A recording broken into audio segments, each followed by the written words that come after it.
16th. Okay, I will call the meeting, the TARC meeting to order at 4:01 on June 16th. Welcome, everyone. I am Alex David, the chair of the committee. Could the committee members introduce themselves, please? Roy, let's start with you. Hi, Roy Danziger from the town of Medley and TARC. Okay, Debbie. Debbie Swain, TARC member representing the city of Coral Gables. And Anab. Anab Hyacinth, TARC member. Okay, and Sunless. It's muted. You muted, Sunless.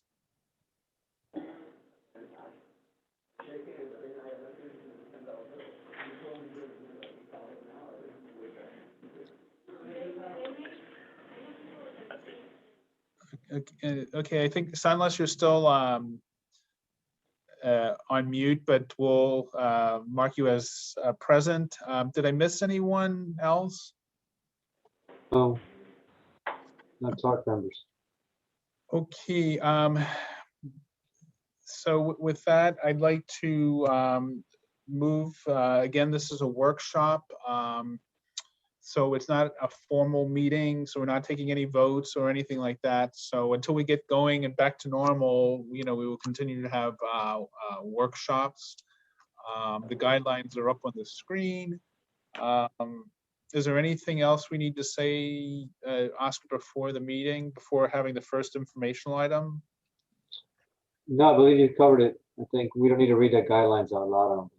Okay, so there's standard guidelines that you have all seen before. So before you on the screen is the informational, the workshop agenda for today.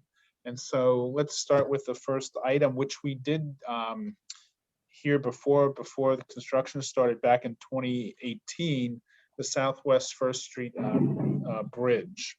So with that, I'm going to turn it over to whoever's presenting. Hello, everyone. This is Kevin Schott, District Landscape Architect for FDOT District 6.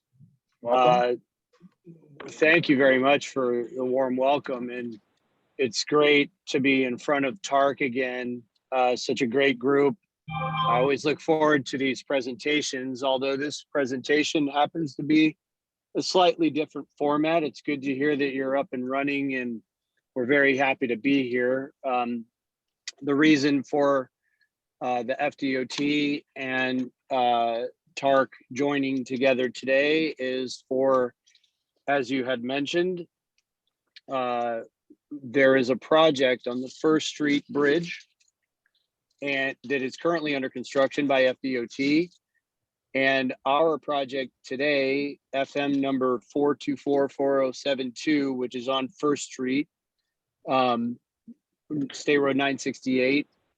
We're here to follow up with you as requested for a presentation on primarily the landscape project that will be following this bridge project on First Street. And today I have with me joining Maite Medina, who is a new FDOT employee. I know that I've met some of you before, and I've been in front of TARC several times before. Some of you may remember me. Maite is joining the FDOT team to manage landscape architecture projects in the consultant management office. So she will be possibly or likely presenting some of these to you in the future jointly with me. So I'd like to welcome Maite to this meeting as well. And we also have a consultant named Harry Belton, who is with Atkins, who is the designer of record for this project 4244072 landscape architecture on First Street. And with that introduction, I would like to move into the presentation by introducing Harry to begin on his presentation. All right. Thank you, Kevin. I'm assuming everybody can hear me. Yes. Yes. Oh, good. Never know with these virtual meetings sometimes. So This is sort of the description of the project, the actual FDOT project here. We have two areas that we're providing landscaping for. One along South River Drive on the west bank, and one along North River Drive on the east bank. And as you can see, the area on the west bank is probably 3 to 4 times larger than the other side. So a majority of the landscaping is going to be going there. Common for both of these areas is a multi-story residential building on the north side. But on area 1 to the south of the project area is an undeveloped area, and further south is Jose Marti Park, slightly to the south of that. On the south side of area 2 on the east bank, we have an actual commercial development. It's a restaurant and bar that borders that side over there, an outdoor dining situation there. So both very pleasant areas, both area 1 and area 2. Area 1 has some historic buildings to the south and west of the project area that are being preserved, and where the buildings on the east bank on the north side are high-rise buildings and much more urban in nature. Again, like this is the project number is on here. The official project number for the FDOT is on here. There is no actual, I mean, project length is an official thing that the DOT says, but this is actually these pedestrian areas that we're dealing with today. So, and you can see the context within the entire downtown area to the upper right here, and how it fits in with the downtown Miami area. So go to the next slide. The project description, again, is just the landscape beautification of these areas, and it's just that are associated with the construction of the Southwest First Street Bridge. And again, they are more associated with South River Drive on the west bank and North River Drive on the east bank, because they are on the same level as those two streets, where the actual First Street Bridge is above, essentially above this area. Currently, the Southwest First Street Bridge is under construction. The land around where we will be putting the landscaping is acting as the staging area for this construction. But eventually it will be turned into, they will be building all the hardscape that's associated with our landscape project as part of the bridge construction project, not as part of this project we're looking at today. On the west side, like I say, on the west side, the bridge construction, essentially the hardscape area will connect pedestrians to the neighborhood along South River Drive, connect that neighborhood to the Miami River. And on the west side, it'll be a potential connection for the Miami River Walk, both to the north and the south.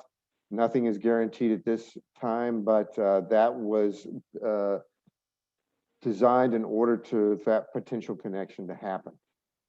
On the east side, there is pedestrian access to the river, but as far as connecting to the Riverwalk, that's less likely to happen, and so it was designed without that.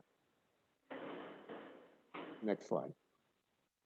For the landscape project itself, we are under design right now. In fact, we have already submitted plans complete. That's not the actual bid documents themselves, but we're close to that level of production. The letting date itself, which means that when it goes out to bid, won't be until July of next year. So there's still some time before it actually goes to bid. And the construction will start in October, which isn't too far after the letting date. We show a long construction time here because with landscape projects in the FDOT, there is a 2-year establishment period. So there'll be about 3 months of construction of actually putting the landscaping in the ground, and then 2 years of establishment, make sure that landscape is fully established before the contractor walks away. $171,000, 200 is the budget for installing the landscape construction budget. Next slide, please.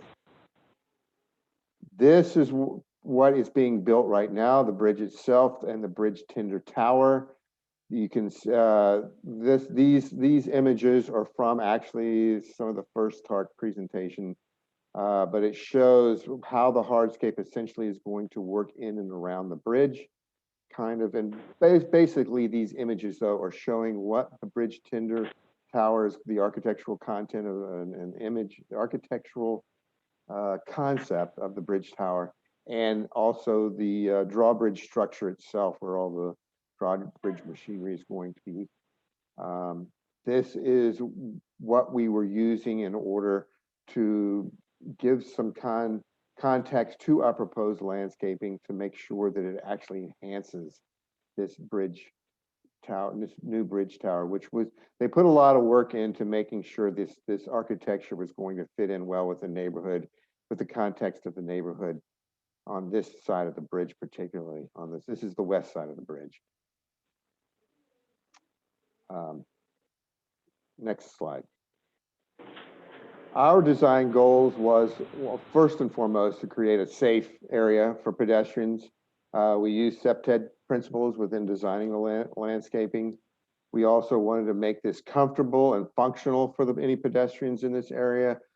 Comfortable meaning providing some shade, and functional in that these pedestrians can move through the area easily and use it as a good urban pedestrian space. We wanted to make sure this landscaping did fit within the context of the neighborhoods, both the east and west sides. This picture to the lower right is the west side. So we have some Florida vernacular architecture of less urban nature on that side of the bridge. So we wanted to work with that context. And we also, since on the west side of this bridge, it is potentially part of the Miami River Greenway, we needed to provide plantings that met their criteria and standards. They have certain requirements that we needed to meet.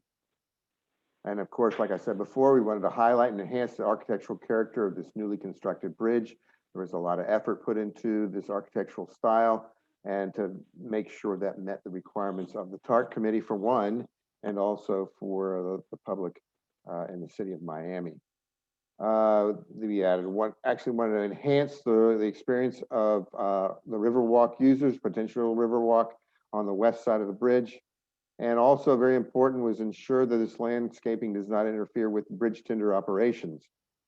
That was one of the main things that has to happen as part of this landscape.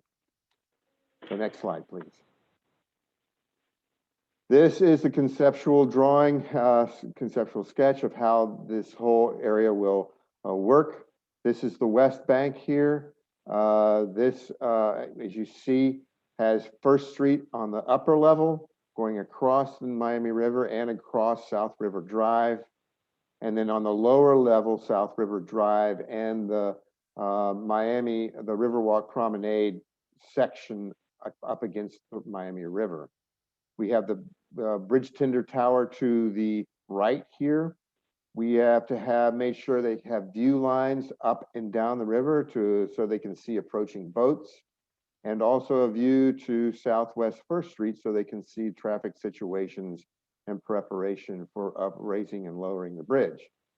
Our landscaping wanted to work with these operations, and also within the context of the Riverwalk, South River Drive, and pedestrians moving between South River Drive and the riverfront here.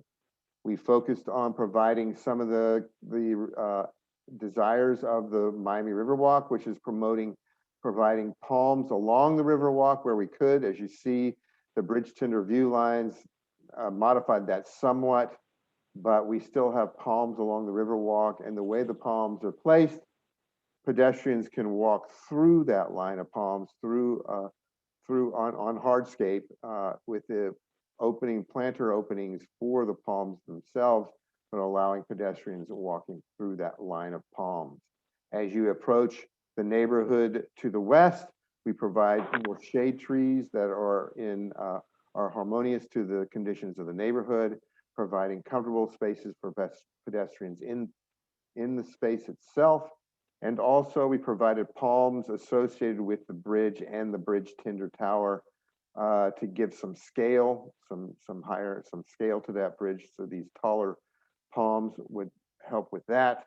And then flowering trees that would work with the palms and provide interest and color to the space itself. This is the west side, and the east side is the next slide. As you can see, the east side is much smaller in size. We have North River, like again, the Southwest First Street on the upper level, North River Drive on the lower level, existing canopy trees along North River Drive that have been maintained, and we are replacing a couple that are in very poor condition, and so we're going to maintain that same character. However, we're providing palms that along the royal palms along the riverfront here that work with providing scale to the bridge and the context of palms along the Miami River, and then flowering and canopy trees that work with the scale of the bridge structure itself. Next slide. This is the actual plant list itself. This is the plant list that has been approved by the city of Miami for this area. These are the species they prefer to see. For our shade trees, we're doing gumbo limbo, tamarinds, and mahogany, which are all native, which the city would prefer. Our flowering trees, we're providing for medium-sized flowering trees, the cassia pink shower and the copper pod peltiforum. For the smaller flowering trees, we are providing the Muskogee variety of crepe myrtle that is more of a pedestrian scale. For the palms, we have Miami-Dade palms, which is one of the palms that was shown in the original TARC presentation and was approved by that TARC committee. Plus, we added some royal palms and cabbage palms, like I say, to provide a little bit more scale to the bridge structure itself, the large, tall bridge structure, but still make sure that they are native palm trees. The next slide is our ground plane material. For shrubs, we're providing some green island ficus because it's maintenance friendly character. Some leadwort, which is plumbago, to give some color at the ground plane. The white bird of paradise we're using in association with some of the larger bridge structures itself to give some texture against those bridges, some nice tropical character for those big, large, massive architectural areas that really don't have much detail to them, but we wanted to provide some texture for that. Cardboard palms, because of their drought resistance and texture, and then the native kunti itself on the ground plane under the trees and in some of the pedestrian areas. The grasses and ground covers are mostly to work with these shrub areas and to provide some color. The purple fountain grass will provide the color. Flax lily, because of its drought resistance, we're using that in context to some of the cardboard palm. And then in the shade tree areas below the shade trees, we're using native ferns because they'll thrive well on natural precipitation, and they are native to the area. And plus, it provides an actual nice, lush look to the landscape. The next slide, I think, is just pictures of the next few slides are pictures of the materials.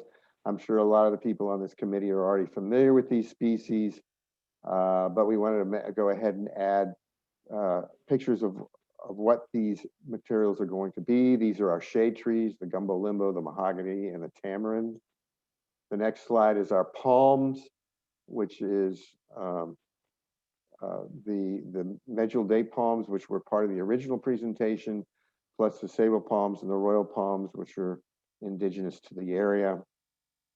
The next slide is our flowering trees, which are the pink shower tree on the left, the crepe myrtle, the smaller the flowering tree, the crepe myrtle in the middle, and another medium-sized flowering tree, the peltiform copperpod on the right here. And then the next slides, I think, the next slide is some of the shrubs we're using, the Green Island ficus, the plumbago, the strelitzia, the white bird of paradise, and the coontie, which is almost more of a large ground cover than a shrub itself. So, and most of these are. Like I say, we didn't want to get too many large shrubs in the area, so we wanted to use septet principles, so natural surveillance. We didn't want any large shrubs in this area. The only place we're using the white bird is right up against some of the larger, less detailed structures, and so that should not be a safety problem. And then the next slide, which I think may be the last one, or next to the last one.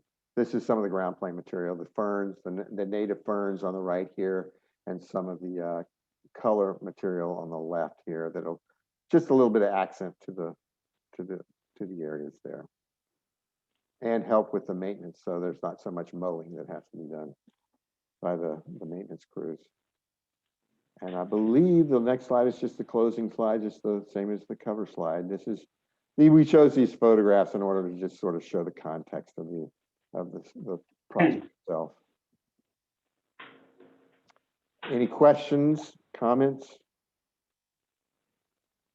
Okay, thank you, Harry. Any of the board members, any of the committee members, does anyone have any comments? Yeah. I do. Of course, I'm looking at plants and palms and I got questions. Of course. On the slide that you had with the palms and whether they're native or not, I didn't see the Washingtonia, which you had identified. Well, that was originally part of the concept, but the city said no. Okay, I was going to. We're using Bravo. sable palm. We're using sable palms instead. Bravo. Okay, thank you. That was a good answer. Okay, the other one I had, you also. I don't know that you had it on your list, but you mentioned it was the cardboard palm, the small cycad. That has a fruit that's very poisonous to dogs. I know because I had my son's dog over at our house and we had a cardboard palm in a pot and he got into it and it affected his ability to walk and all kinds of stuff. But anyway, those should be reduced. There you go. Let's go to the concept drawings real quick, which is up earlier slides. There, either one. The only place we're using cardboard palm, you'll see the circular pedestrian area. That's a part of it. The cardboard palm is the center feature of that planter circle. So I'm so sorry you picked that as a feature plant. Well, we picked it as a feature because of its texture. That's mostly the reason why we use it, is because it has a nice texture. It's very drought resistant, and it performs well in these urban situations. So well, hopefully nobody walks their dog there. Well, not through. I hope they don't walk the dog through the ground covers in order to get to it. Or the fruit drops. But I mean, another cycad, and then I love the use of the coonties. That's the only native cycad, and I think that's just wonderful. It's a little bit. My experience is it's sometimes it just goes gangbusters, and sometimes it just doesn't make it. But I think that's wonderful. But my only thing, I'm glad the Washingtonias were off the table. I'm sorry to see there's a cardboard palm. I just don't care for them. A coontie would have been right in the center. Would have been beautiful if it would make it, or some other type of cycad. All right. That's all I have. Sure. Thank you. Okay. Yeah, I think it looks great. Thank you. Thank you. Yeah. Roy? Yes, you did mention that most of these plants are maintenance friendly, right? Yes, sir. And in fact, the maintaining agency had comments on a few of them, and some of them did change out because of their comments. All right. That's all. Thank you. How many acres or square feet is the landscaping on the west side? It's you know, we have the acreage of the entire area, but not of just the landscape area. The entire area, including the sidewalks and all that, which is on the second slide, I believe. It gives us the second one right there. No, up a little bit more. Boy, there's a lot of slides in here. More slides. Keep going up towards the front. Yeah, one said 0.83 and then the other piece. Yeah, there it is. 0.27, yeah. 0.83 and 0.27. Yeah. The 0.83 includes all the sidewalks and everything that's going on there, but not just the landscaping, but that's how big the area is. As you can see, the area on the other side, the east side of the river, is about a quarter of the same size. Yeah, I see. And my other questions is, the project has aesthetics incorporated into the bridge Yes. and the piers in the wall. Can you show us that? Well, that's not a part of this project. That's part of the project that's under construction right now. The only thing I have is, let's go a couple of slides down, maybe. Right there. That's what it's going to look like. That's what the bridge structure is going to look like. As you can see, the bridge tower has some nice vernacular Florida vernacular features to it. The mechanical structure for the drawbridge is less attractive, but hey, it could be worse. At least it fits well with the character of the bridge tower. And one more thing, Fernando. I remember the last meeting, the last presentation, we had questions about lighting for those features for, you know, a better night view. That way, just like we can enjoy it during the day, it would be as enjoyable after hours. Is that still included as part of this? Lighting is not included in this project. Only plant materials are included in this project. I'm not sure if Kevin is still there, but I believe he may be able to know. Yeah, I am. Any lighting that would be included would have been presented in the prior presentation. I'm not aware of any specialty lighting at this time. We could certainly make an inquiry and get back to you on that, but it is not a part of the landscape architecture project in this particular case. All right. And also any specialty lighting that would occur, for example, up lighting for the landscape, it would likely need to be installed after the landscape, which would need to be another project because the bridge needs to be finished before we come in with ours. But it would be also maintained by the city. Right. So the selection of the materials for any potential lighting, perhaps the city has a follow-up project. I'm aware that the DOT does not have a separate lighting project to follow up, although lighting, I do know that lighting is a portion of the bridge project. But as far as the details on whether that's a specialty lighting that was requested by the city to be maintained by the city, I'm not aware of that maintenance agreement and that the specifics of that effort at this time.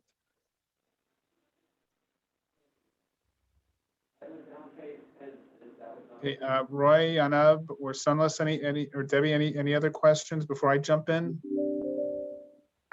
No. No. Nope. Okay, so a couple of things. You know, we saw this project. I pulled the agenda. It was in June of 2018 that we first reviewed this project. I believe that was a date. I'm sorry, yeah, January. I believe it was January of 2018. And at that time, you know, we looked at it. It was a very good, you know, presentation. But as part of that presentation, I mean, there were a couple of things. Was a committee, an aesthetics committee formed to review the design of the bridge? Because one was supposed to have been formed. So that's just a question. Do you know? A bridge aesthetics committee. That would be a question we could seek a response to who or whether an aesthetics committee was formed and who may have partaken as part of that committee. Obviously, I mean, it's a beautiful bridge. It's a beautiful aesthetic structure that you're seeing there on the screen right now. And there certainly had to have been some sort of team developed to develop those aesthetics on the bridge, and of the patterns and the layout that you see of the hardscape for these open spaces. However, I'm not sure if it was officially defined as a committee, and if it was or were, then I'm also not sure at this time who would have been part of that committee, whether the city or you know, anyone else that may have been the Well, okay, so I mean, what it commission or said anyone is, FDOT has committed to establishing an advisory committee during the design phase of the project to address aesthetic and landscaping issues. And the committee would be made up of City of Miami and Miami-Dade County and other members from, you know, the community or stakeholder groups. So I'm sure, I don't know if they called it a committee or whatever, but it sounds like there was coordination with the city and hopefully Miami-Dade County. But you know, it does say aesthetic and landscaping issues, and obviously your plans are much more refined with respect to landscaping. It really, is it just going to be for clarification pavers? for clarification on that, this design was designed for the most part with a couple you know, minor changes and a couple changes like Harry had mentioned during the presentation on the Washingtonia species swapped out for the sables and that. But originally the design for the landscape was a part of the, or the conceptual design for the landscape was a part of the original package with the bridge. And I do know, and I am aware of aesthetics conversations that occurred. I wasn't necessarily a part of them. That wasn't a part of my project management, but I've had conversations with concerning aesthetics. And so again, I would say that the landscape had been discussed during that project. We're just the follow through, developing the construction documents for that conceptual design that had been developed under the original bridge project. Yeah, but it wasn't part of our package when we reviewed this previously. It was just, you know, it really didn't, one rendering doesn't even show any landscaping. It just shows the hardscape. There's another, you know, but there's nothing called out the type of landscaping or anything like that in the previous submittal to us. My main concern is, again, it goes back to the lighting. You know, we're very, I guess, forceful when it comes to lighting, about good lighting design, you know, uplighting for the bridge and just the pedestrian lighting, you know, bollards or whatever on the walkway. And there was nothing in here about that. And I know we had that conversation, you know, whatever, 3.5 years ago. So, and now you're saying that you, as part of this package, there's no lighting plan? As to the comment on landscape not being a part of the original package, I would render that that's the reason why we are here today presenting. Right, but I mean, yes, you're much more refined. You know, the packet has much more information today, obviously, concerning landscaping. But you know, I know we discussed lighting, and there's nothing in here about lighting. So I don't. And like you just basically said, it's not being handled through this process. You know what you're doing. So that's a concern that I have. So The lighting is not. You feel the same way, but I know we brought it up. I know Steve, you know, definitely brought it up, and we all agreed that the lighting was a big component of this project. So. Okay, so I mean, if anyone, I don't know if anyone remembers that conversation who was on the board at that time or not, but and Steve is not on the call, on the Zoom meeting, so Oh, yeah, that was before my time, I believe. I Yeah. started the end of 2018, but so what's the answer? Are we going to get a lighting plan? It's being done after the landscaping? But are we That's gonna- kind of, what I want to kind of figure out what the land, not to belabor the point. I mean, we're not making a decision today, but I just want to hear from Right. the applicants in this case, what they're doing. Will there be bollards only on the ground level? I know there's going to be uplighting. You stated that on the bridge, but is there anything else you could add to that? The only thing I could add is that I was not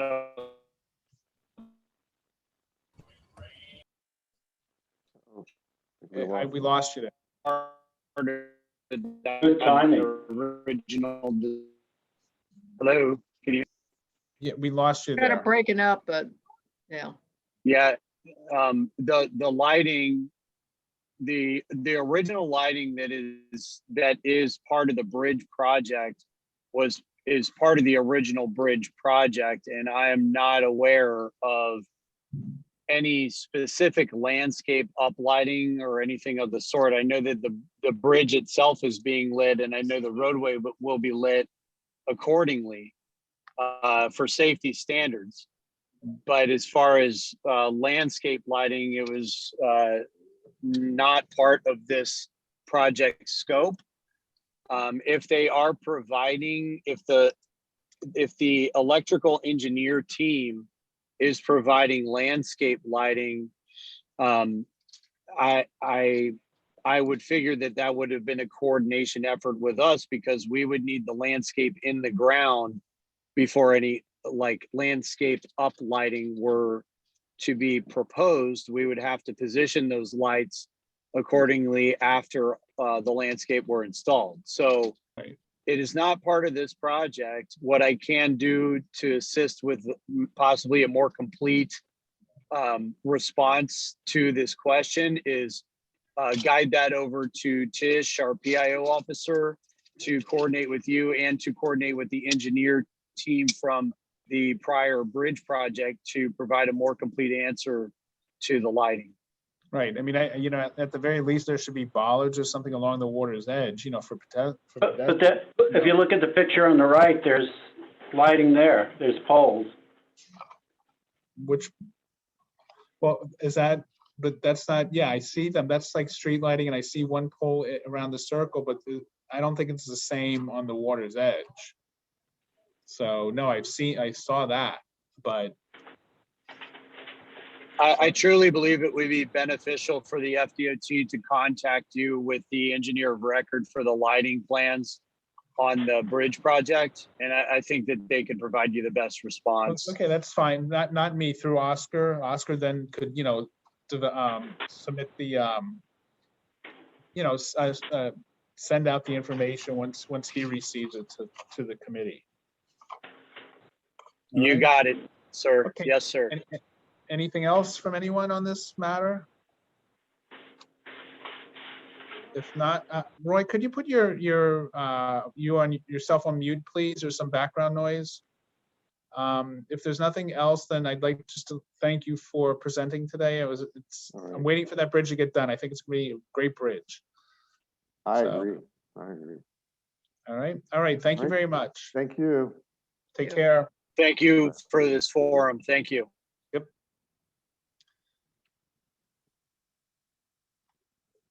Okay, so with that, we can move on to the next item. Oscar? You're on mute. Yes, actually, who's going to be doing the presentation for DTPW on this? Or if the consultant's going to introduce themselves? Okay, so just as a note, if we're not done by about 5:30, I'm going to pass the gavel to you, Debbie. We'll pretend gavel, electronic gavel, because I have to be in Homestead for a 6 o'clock meeting. So exactly. So just a warning.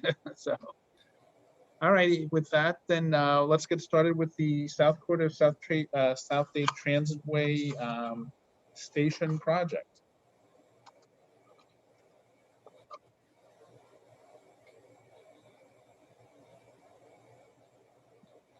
Good afternoon, everyone. My name is Gregory Harleston. I am the PIO for construction for the South Dade Transitway project. Welcome. With us, thank you for having us. With us, I'm going to have Bassam Mubed introduce himself, followed up with the presenters. Good afternoon. I'm Bassam Mubed, Chief of Construction with Miami-Dade County Transportation and Public Works Department.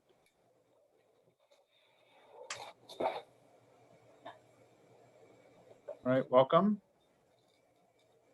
And Also- I'm sorry, go ahead. I'm sorry, is Angel Welcome, Shavaria with us? Yes, good afternoon, everyone. Thank you for having us. My name is Angel Chavarria. I'm the design manager with Parsons Transportation Group. Okay. Anyone else? Okay, with that, whoever's going to start, go right ahead. Actually, let me go back. We have Danny Perez as well from Perez and Perez. He's our lead architect on the project, so he'll be presenting as well. Yeah, I did see him on the, okay. Yeah, I think he might be muted, so he and I will be presenting this. So again, thank you for having us, and we're certainly glad to have this project going underway. It's been a long time coming. So basically what you see here before you is a smart plan map. As many of you are aware, the smart plan consists of 6 smart corridors: the beach, the northeast, the north corridor, the east-west, the Kendall, and last but not least, the South Dade Transitway, which is what we'll be presenting. Next slide. So basic facts about this project is basically entails the conversion of an existing 20-mile transitway that begins up north in Dayland, the terminus point of the Dayland of the Metro Rail, and it ends basically in Homestead, the city of Homestead, or Florida City for that matter. So it's 20 miles long, which traverses many municipalities: Pinecrest, Palmetto Bay, Cutler Bay, Homestead, and Florida City. Along those 20 miles, we're also traversing 46 intersections. And as part of the project, we're going to be installing rail crossing gates at 2 quadrants, along with TSP, or traffic signal preemption, which will allow the bus to, the timing at the intersections basically to be synchronized with the buses to allow for faster travel times. And this is basically what makes the project a bus rapid transit mode. So it basically provides efficiency and reduction in travel times. Additionally, as part of the project, we're going to be remodeling or rehabbing some of the existing bus shelters. Currently, there's 33 bus shelters. 14 of those bus shelters are going to get replaced with 14 iconic BRT stations, which you'll see as part of this presentation. The remaining of those bus shelters that are not impacted, basically those who get a facelift, we're not going to change the aesthetics. We're just going to basically bring them up to a state of good repair and give it a fresh look from an aesthetic standpoint. Next slide. Basically, the next 4 slides show the 14 iconic BRT station locations or sites that have been selected. These sites were chosen or concurred with by FDA and FDOT during the PD&E process. Basically, we're maintaining all those sites. We haven't modified any of the sites. So we're basically going to be building the 14 BRT stations at those locations. Next slide. This is the locations, the site locations that have been pre-selected for the project. Can you go to slide 8, please? Thank you. Not sure how many of you in this committee have seen the new aesthetic concept that the design build came up with, but a it may come as a shock. I think the last time there was a presentation to TARC, this was totally different. It was made of concrete and with hexagonal precast elements with that had basically glass in the middle, kind of like an igloo, quote unquote. But just gonna, before Danny makes the presentation, just kind of want to give you an overview as to our approach to modifying or changing the design. Basically, we focus on three main things. One was constructability of the facility. The second one was conversion of the facility. And the third was safety and security. Constructability, when we did the bid for this project, we basically saw that what was being proposed by the RFP was basically a challenge in terms of maintaining the transitway operational. We thought that if we maintain that concept, that we would not be able to maintain it operational. Thereby, we kind of modified we went more of a traditional means and methods to a more traditional steel structure that's modular. And again, the goal was to maintain the transitway operational during the construction of this project, which is one of the project requirements. The second thing I wanted to mention is the convertibility. One of the main goals of this project is that once the ridership reaches a certain threshold, this project, the stations have to be convertible from a BRT station to an HRT. Without getting into the technical modifications, our team made a couple of critical design modifications. If you recall, the vestibule used to be in the middle of the platform, and that would present challenges in the future when it will be converted from a BRT to an HRT. Particularly that, the vestibule was in the middle of the platform, and as part of when you're changing modes, the platform has to be widened and raised about 3 feet. So that would present an operational challenge in that when you do that conversion from BRT to HRT, you will have to basically have some downtime in the use and the operational of the facility. So by moving the vestibule from the center of the platform to the front, we gained visibility. We provided an iconic entrance to the building that's recognizable and could be a welcoming component for the facility and kind of a visual guide for patrons to know where the entrance is. Secondly, and most importantly, it opened up the platform. It opened up the sidelines to and from the platform, and it gives a more open feel and look to the station, as well as it enhances the safety and security to the passengers. So those are the three things that we wanted to focus. Again, the constructability of the facility. Secondly, the conversion from BRT to HRT. And third, the safety and security component. So with that said, I think those are the key things that we focus on. I'll turn it over to Danny, and he could go over in more detail about the aesthetics. Thank you very much.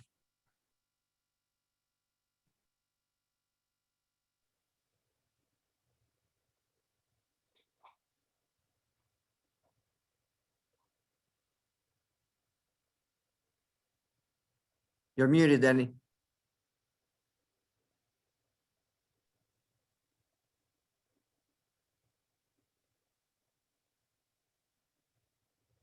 Is he muted or can we help him out? Because I don't see his mute symbol on his screen.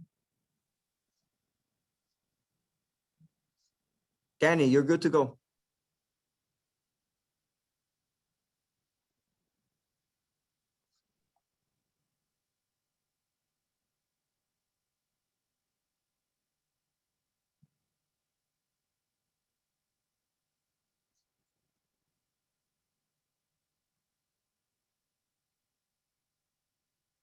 He's talking, but no.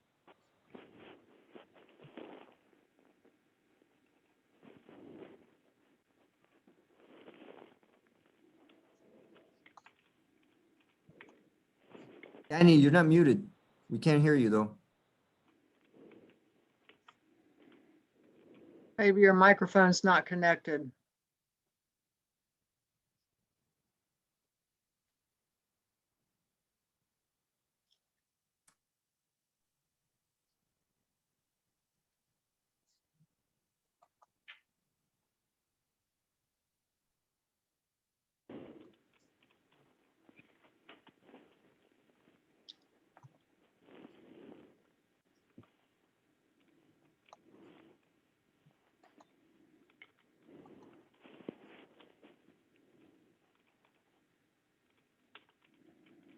Is there any other part of the presentation we can go to while he figures out the audio? He's gonna call in maybe. That's the other thing. He could call to get audio. Danny. Speak through here. I'll put you on muted. All right, fine.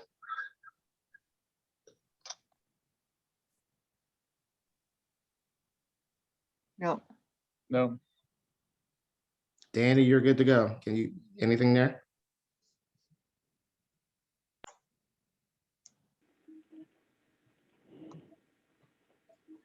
Nope.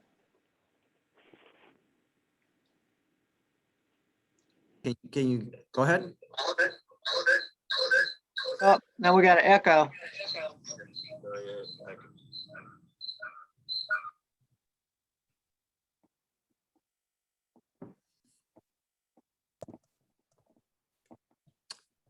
Danny, there's a calling number as well.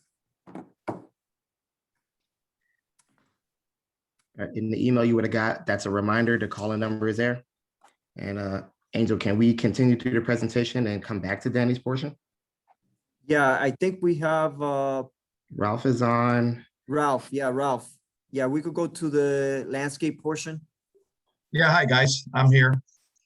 Okay, we can hear you. Can you hear me? That's good. Yes, yes. All right, that makes me feel good. We'll give Danny a chance, and we'll get you through the soft stuff of this project. What H? It's probably like the last 4 pages of the presentation, so we're all the way at the end. Yeah, 57. Right, go up a little more, Angel. Or I'm not sure who's controlling it, but right there. Okay, ladies and gentlemen. So my name's Ralph Ferreira. I'm with Curtis and Rogers Design Studio. We're the landscape architects for the BRT stations. The one I'm presenting on right now is for Southwest 152nd Street, also Coral Reef Drive. And really, this approach and design is really typical to all the stations in that we look at it and assess each one of them individually, but it's a similar approach for all. So we're gonna present this one, but I just want you to understand that other BRT stations will follow suit. So our landscape design and approach was driven by really a thorough analysis of the station's surrounding context, the circulation, the urban heat island, the architecture, historical and existing vegetation, and most importantly, resiliency and sustainability into the future. If we could go to the next slide. So what we're doing is we're proposing a native plant palette that's responsive to the location, the surrounding vegetation, and the station architecture. The palette makes an attempt to tie the station into the neighboring, in this particular one, the neighboring Rockdale Preserve that features pineland and hammock plant communities. If we could go to the next station, the next one, please. So for the stations, we considered shade for pedestrians. We looked at the circulation, as I mentioned, not just along the shared use path, but into and out of the station, and looking at the surrounding biological factors, that being primarily the vegetation. If we could go to the next slide. So as I stated, considering the shade for pedestrians, circulation in and out of the stations, along the shared use path, views for bus riders. If you're riding on the buses, what are those views as you're approaching the station, that what identifies them? Views for the motorists, that experience driving around the station. Angles, openings, and view sheds featuring the textural qualities and form and colors that are true to the local landscape and complement the architecture and the experience along the roadway, especially along US 1. So we did use the native plant palette, as I mentioned, and it was important for a myriad of environmental reasons, but also to provide a resilient and xeric landscape, since the corridor does not have irrigation and will not have irrigation, and that's meant for Envision and Park Smart certifications that the project will attain. Those things will probably be talked about when the garage is spoken about. But in addition to the many of the proposed shrubs, what will also be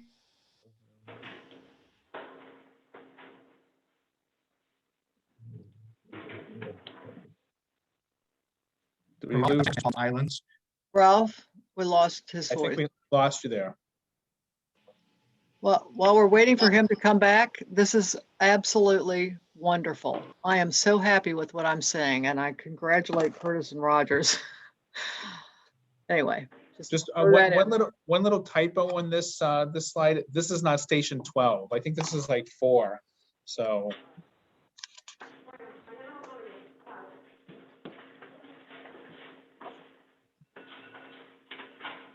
Roy, could you put yourself on mute, please? Okay. Thank you. If you're not Sorry. speaking, yeah, anyone who's not speaking, please put yourself on mute.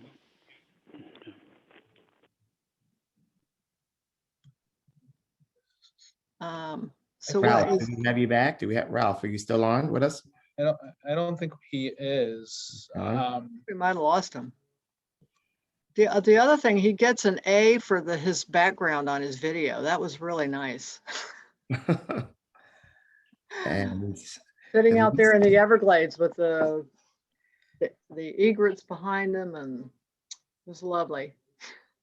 Yes. Okay. Ralph, could you unmute yourself and see if you pick up again? If Guys, I'm back. Yeah, I got knocked Oh, there off. you go. Okay. Did you hear? Not Did you sure hear the where, nice thing? where I left off. Did you hear the nice things I said about you? You know, I typically never get to hear those things about myself. But listen, folks, you know, in the end, the idea is these are little voices. They're going to nurture and soothe the people's experience, the motorist experience, while, you know, ameliorating our environment, being adaptive and resilient into the future to make these locations responsive to their environment, each one being unique to its own place, where when you drive by it and you see that landscape and you see the vegetation, you know, hey, this is Southwest 152nd Street. And the goal is to make all the stations that way, where they, you know, they all have this really stunning metallic architecture, and we're going to have fascinatingly native and textural plant material that'll contrast nicely with it and really make it a dynamite experience, not just if I'm jogging along the path or riding my bicycle through the corridor as people do when there aren't any buses through there, but riding in my car and you stop and say, wow, look at that, you know, and these will really be assets to the experience along the US 1 corridor. Just one question. I think was it you, Angel, discussing about the change from the hexagonal to the actual station? Yeah, that was me. Okay, so it's going to be metal, stainless. What material? I don't know exactly. It is metallic. Not sure exactly what the materials are. I think Danny, I don't know if you can elaborate on that. Angel, can you hear me now? Yes, we can hear you Yes. now. All right, so it's going to be aluminum skin with perforated metal panels on the lower sections of it to be able to breathe. But it'll be, you know, a new generation of transit stations, more in keeping with the context of the airport metro rail station. Okay, so my question is, okay, twofold. How's it going to hold up, you know, in our weather, the sun, the heat, the salt, the sand, you know, will it last for years and years to come? And second of all, is it going to be reflective in any way, or will it be a dull material? Because, you know, some of these the metal, you know, it's just so bright and gets in your eyes, you know, so No, Alex, it will be reflective, but with a dull shine to it, so that it is really taking advantage of the materials to be able to create the shaping that that the context is looking for. But from a standpoint of bouncing off the heat and the light, it will do that. Now it has translucent panels, and you'll see when we go through the presentation that it is a tall space because it has to take into account the opportunity to become HRT. So while there will be a lot of illumination during the day, there will be an imagery that will be developed by the episodic pieces that you pass by every mile at night as well. So it'll be a showpiece for that whole quarter. Great. Okay, thank you. Do you mind if I just say, do you mind if I, before we go back, since Ralph, I presume you're done with the landscape presentation. I just wanted to say, I usually have tons of questions and complaints about plantings. And I want to tell you that I'm very pleased with what I see. I know Curtis and Rogers well. I'm with Millyanne Swain and Associates. We have done work with you guys, but this is wonderful, and the use of the native plants is wonderful. And I also want to tell you, I love your background there on your video. Thank you very much. So yes, that seems like a great point to go back. We're at slide 9, possibly. Was that where we? Right. Yeah, 30. That's the one. That's the one. Yep. So here's where we started, or should have started. So from that standpoint, Angel's 3 points were clearly part of the design focus and the design solution. And this creates a new generation as far as what a mature transit system is trying to be. If you can go to the next slide. So in plan, these are facilities that are about 120 feet in length. They're about 80 feet across. They sit on a right of way that is 100 feet. So the approach or the intent is to be able to create a kit of parts that you can use effectively during the bus rapid transit program, which, as Angel said, at 35,000 passengers riding a day, it converts to a heavy rail system. So there's an approach, there is a vestibule that we'll see that becomes then the focal point of the entry. We want to be able to define the transit mode just by visual clarity. You look at it, you understand it, you know exactly where you have to go. And the vestibule with the station proper provides that from the intersection as you walk up slowly into the vestibule. Next slide, please. So here's one of the opportunities as you see it in an intersection. It will be able to move passengers who are going to be the users riding directly into a focal trapezoidal platform that goes into the vestibule into the station proper, and it'll fit in that context of the right of way. It will be a brand new image. It is different than what is there now in the shelters. It is dramatically different from what you have seen before for a variety of reasons that Angel touched upon. We took the parts and looked at the operations and the future expansion of it, and consequently a new program developed. This is in keeping with what has been done at the airport transit station. It reflects, it is a very contemporary modern expression. And if you go to the next slide, passengers will come through and they will exit either in the back portion of it. There is a control mechanism to be able to keep all of the riders within the platform, but it'll allow you at the intersections to move either into the neighborhood or into the retail areas on the other side of US 1. Next slide. So what we have here is actually the plan. The original plan that you may have seen had a vestibule in the center. As Angel said, it created a expansion problems and safety problems.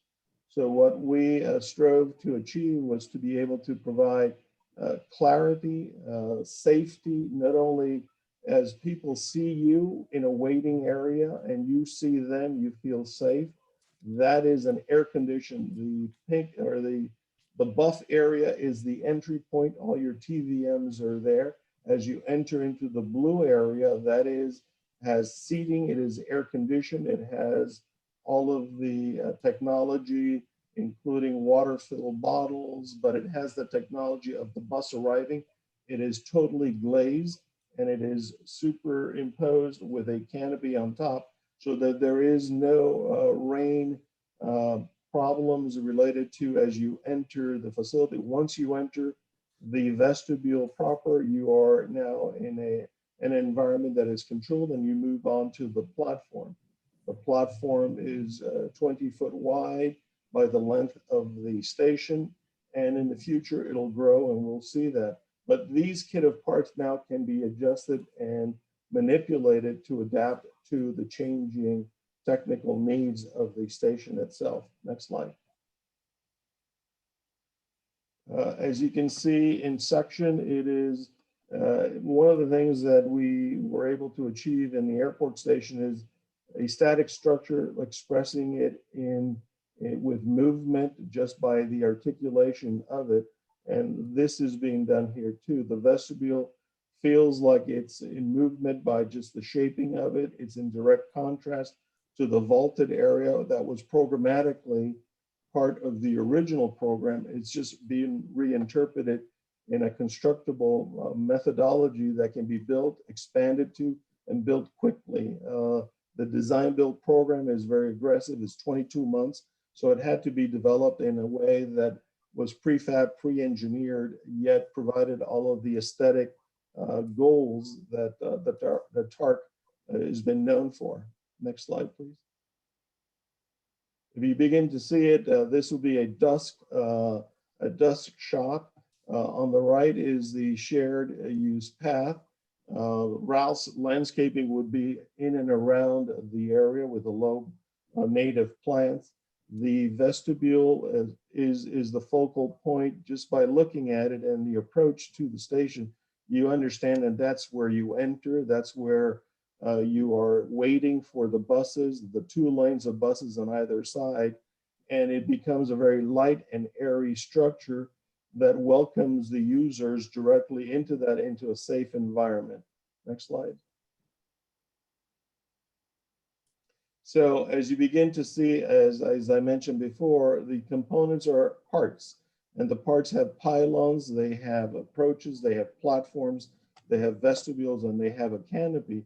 And by being able to articulate that and mass produce it with 14 stations, one of them being integrated into the 168th Street Park and Ride facility, you're able to create now something that is usable, replaceable, modifiable, and you can create, high comfort for the users and riders.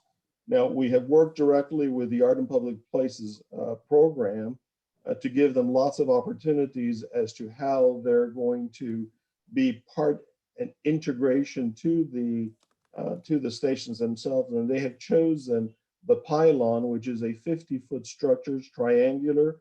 It has the signage, is the branding for the line. They will be using that with a call to artists to be able to integrate that as a symbolic gesture down the line of the 14 stations. Next slide, please. The palette of materials is, we're looking at aluminum, we're looking at polycarbonate in colors that will allow the shaded light to come in, but keep the heat out. It is a 4-cell polycarbonate component, perforated metal panels, aluminum panels that will keep the air movement through. And as you know, on a structure like this, there's a Venturi effect. It comes from one side and blows out the other, and it'll keep that area cool with the hot air rising. We are looking at about 28 feet in height to be able to allow the future HRT So we believe that the air will be moving through there and dissipating the heat across it. So it's a palette that works very nicely into the whole fabric of all the different communities that it goes through. And in so doing, it creates that new image that Transit and Public Works is trying to generate as far as the future of the corridor. Next slide. So as you begin to look at it, it is perforated panels on the side that allow visual, and even for the shared path, the visual, you can look inside. People will on US 1 will be able to have a sense of what these programmatic elements are, and the users will feel that they are in a position to not only use the mass transit piece, but feel safe in using the system. Next.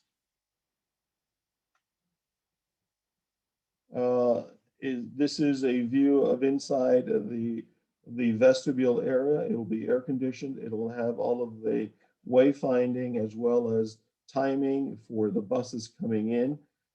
People will be in a seated area with air conditioning and will have the direct access to the platform.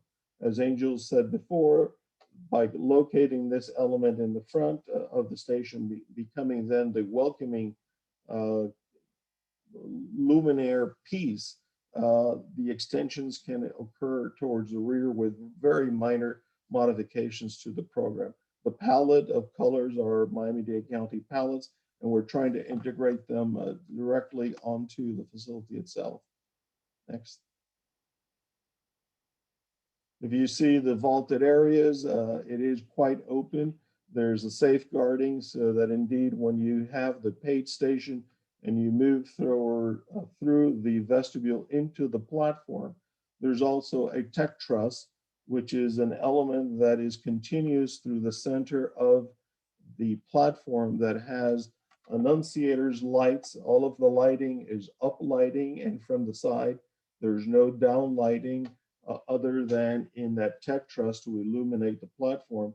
So you will have the technology pieces, all the voice communication elements, directional signage integrated into one element. And as you move towards the next phase, which is the heavy rail, that just extends and moves right down. There is cover for the platform there in the material, as well as lighting to allow natural light coming through. And the perforated panels are the lower areas to dissipate the heat. Next. Different views, and the pylon at 50 feet in the 14 stations, the brand new stations, is one of those elements that will be read from US 1 directly from the neighborhood, from the busway, and with the integration of art and public places features to be now not only a complement to the system, but will be the branding of the South Corridor, South Dade Transitway. Next.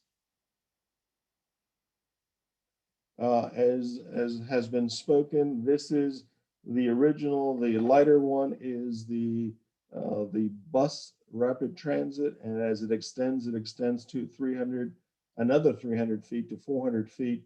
So as you can see, it was important to be able to pull out this element so that operationally it would grow. And we're hoping that 35,000 passengers comes rather quickly and we can move on into a heavy rail system. Next. As you see through there, that is the conversion. It is a platform that is a foot off of the surface where the buses are. And in the future, it raises up and then the rail goes in, but the vestibule proper and the tech truss remain the same. So we're trying to make sure that the value of what is designed today is complementary to the expansions of the future. Next. As part of that whole program with the 14 stations, there is a 168th Street Park and Ride garage facility, which has one station integrated as part of that, on 168th Street. It is within a dual neighborhood. Part of it is in the neighborhood context, and part of it is to the commercial side of it. So we have designed a 650 car park and ride facility with an integrated station, but it is stepped up to the point that it is sensitive to the neighborhood. And in so doing, it mitigates the neighborhood impact of such a large facility to be able to be used by the riders, but yet being complementary to the neighborhood itself. Next slide, please.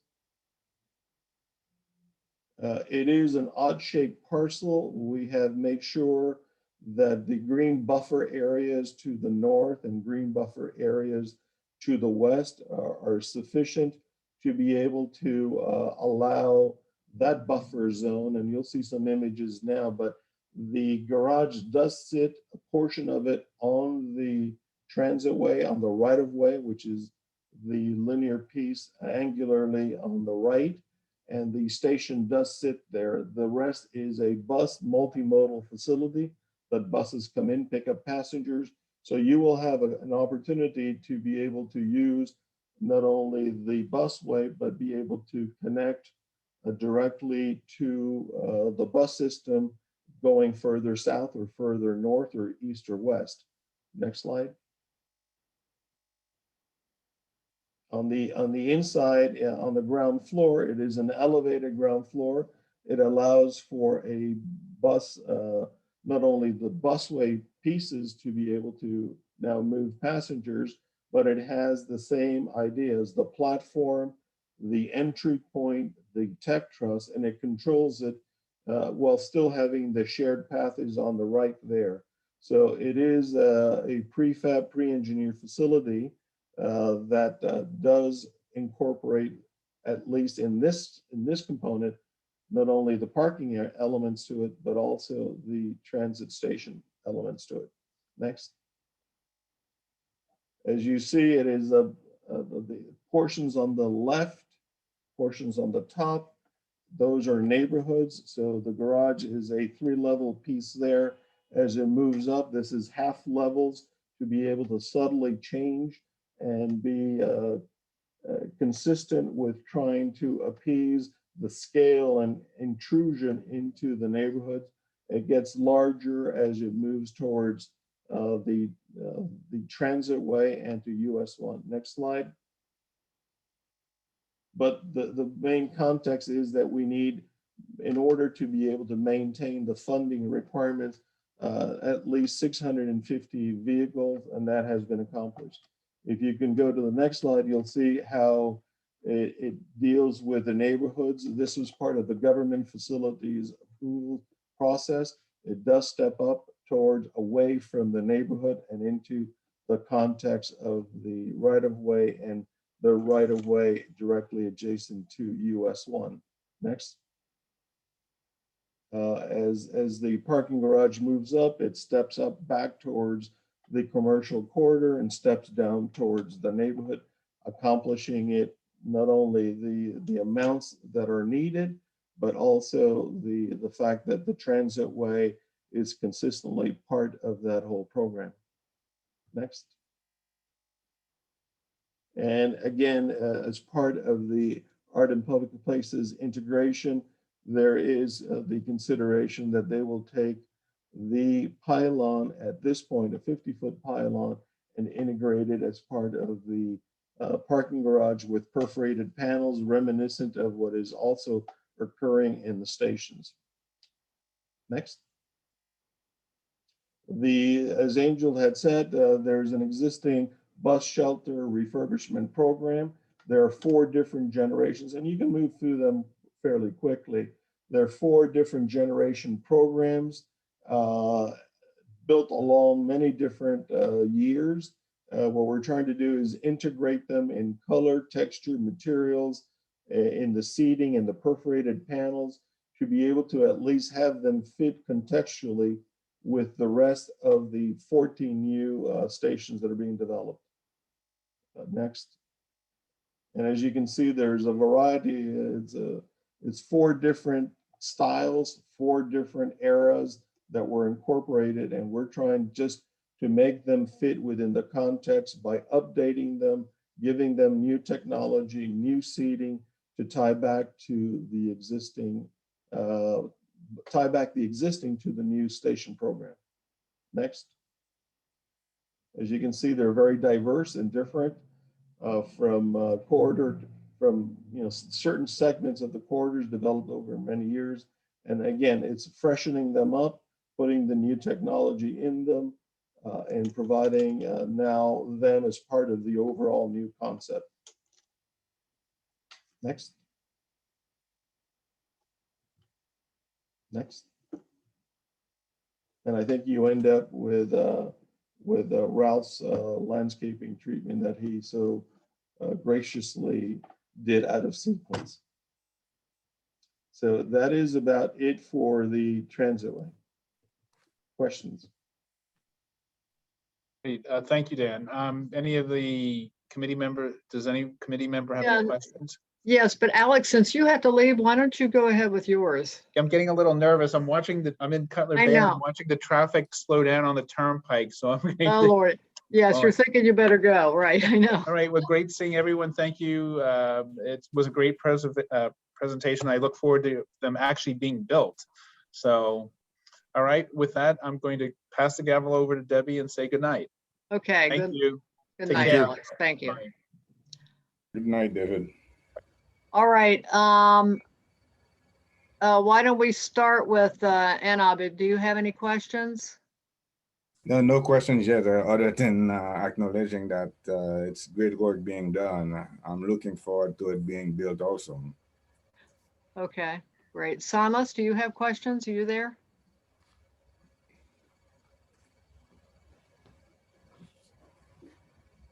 Samas still there? I'm not seeing everybody. How about Roy? Do you have questions?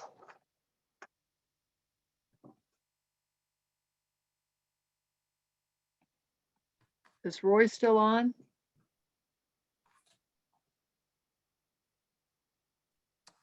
I don't see him on my list. Do you see him?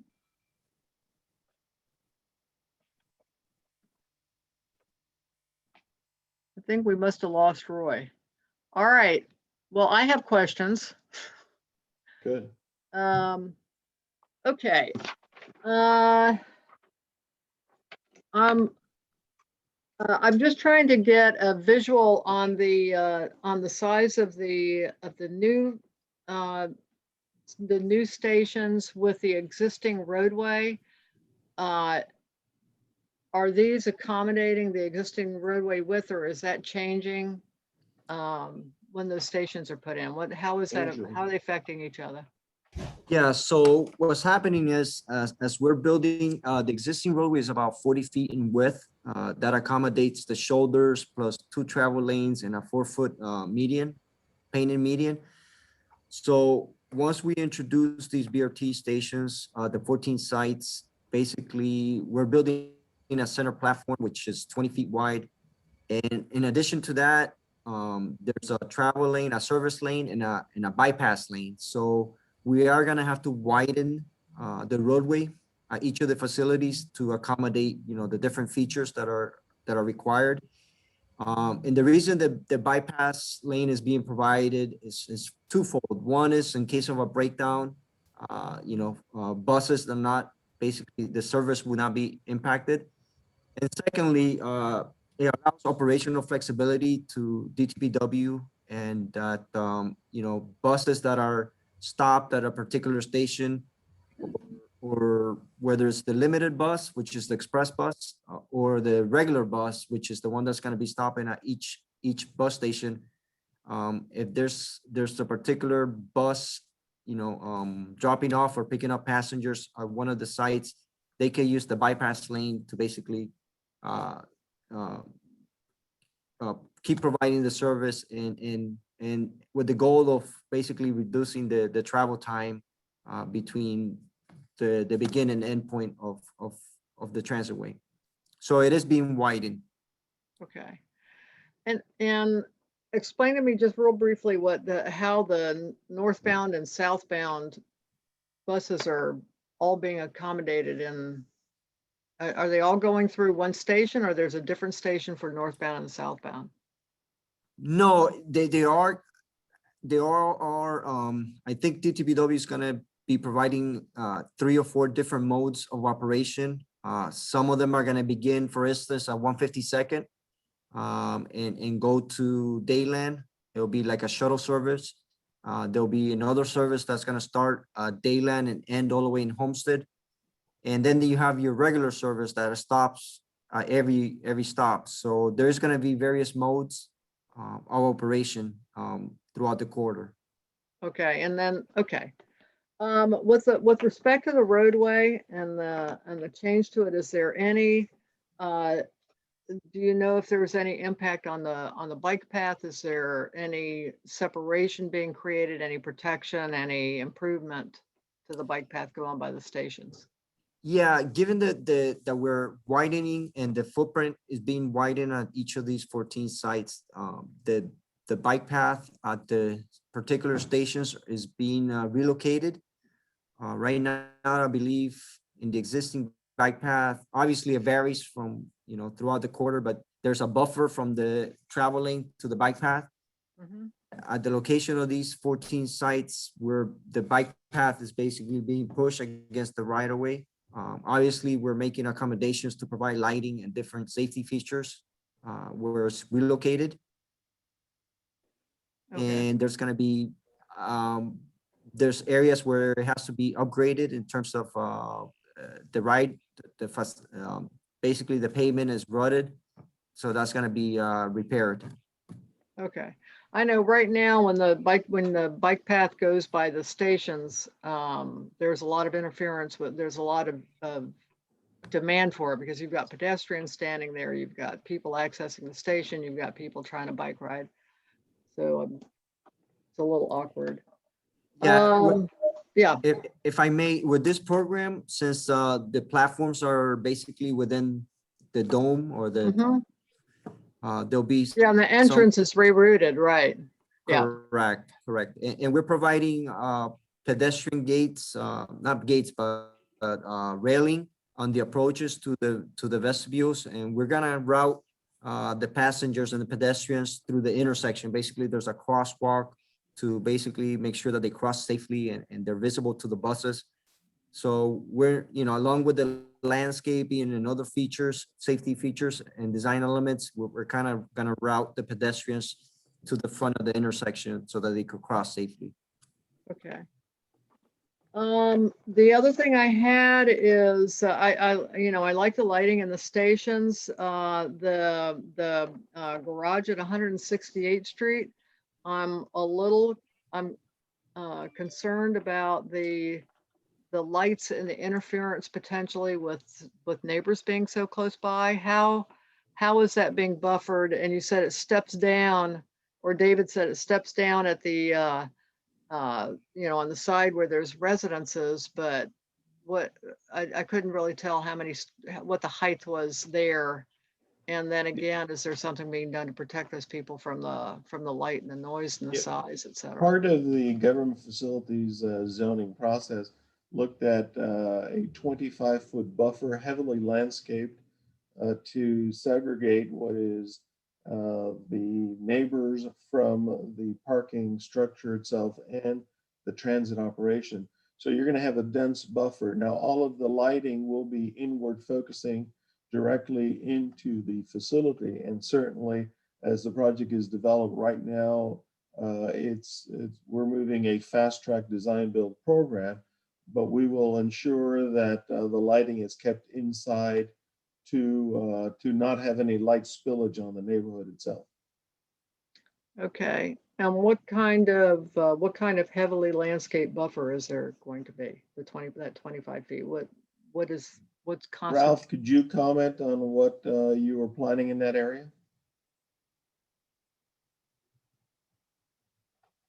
Yeah, we would apply our typical layered landscape buffer where we have large shade trees, smaller to medium-sized small trees and shrubs, and smaller shrubs and ground covers to make sure that we buffer that surrounding residential neighborhood.